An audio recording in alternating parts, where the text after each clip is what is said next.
யாழ்ப்பாணம் புங்குடுதீவு சிவலோகநாதன் வித்தியா கொலை வழக்கின் மேன்முறையீட்டு மனுக்கள் நேற்று 5 பேர் கொண்ட உயர்நீதிமன்ற அமர்வுகள் முன்னிலையில் அழைக்கப்பட்டது. இந்த வழக்கில் தொடர்புடைய பிரதிவாதிகளில் ஒருவர் உயிரிழந்துள்ளதாக சிறைச்சாலை அதிகாரிகள் நீதிமன்றில் தெரிவித்தனர். பிரதிவாதி சார்பில் முன்னிலையான சட்டத்தரணி ஆறுமுகம் ரகுபதி இந்த வழக்கு தொடர்பான மொழிபெயர்க்கப்பட்ட ஆவணங்களை பெற்றுக்கொள்வதில் தாமதம் ஏற்பட்டதன் காரணமாக இந்த பிரதிவாதிகள் 8 வருடங்களுக்கும் மேலாக சிறைச்சாலையில் தடுத்து வைக்கப்பட்டுள்ளதாக நீதிமன்றின் கவனத்திற்கு கொண்டு வந்தார்.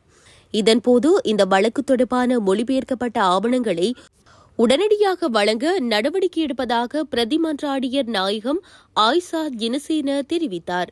இந்த பிரதிவாதிகள் கொலை, சதி மற்றும் சட்டவிரோத குடியேற்றம் ஆகிய குற்றங்களில் குற்றவாளிகளாக காணப்பட்டதாக தெரிவித்த அவர், யாழ்ப்பாண மேல் நீதிமன்றில் நடைபெற்ற வழக்கு விசாரணையில் பிரதிவாதிகள் இருவர் விடுவிக்கப்பட்டதாகவும் மன்றில் குறிப்பிட்டார். இதனையடுத்து வழக்கு தொடர்பில் முன்வைக்கப்பட்ட உண்மைகளை பரிசீலித்த 5 நீதியரசர்களை கொண்ட உயர்நீதிமன்றம் இந்த வழக்கு தொடர்பான மொழிபெயர்க்கப்பட்ட ஆவணங்களை பிரதிவாதிகளுக்கு உடனடியாக வழங்க நடவடிக்கை எடுக்குமாறு மன்றாடியர் நாயகத்திற்கு உத்தரவிட்டது. அத்துடன் இந்த வழக்கு தொடர்பான மேன்முறையீட்டு மனு மீதான விசாரணையை ஜனவரி 20ஆம் தேதி நீதிமன்றம் ஒத்திவைத்தது.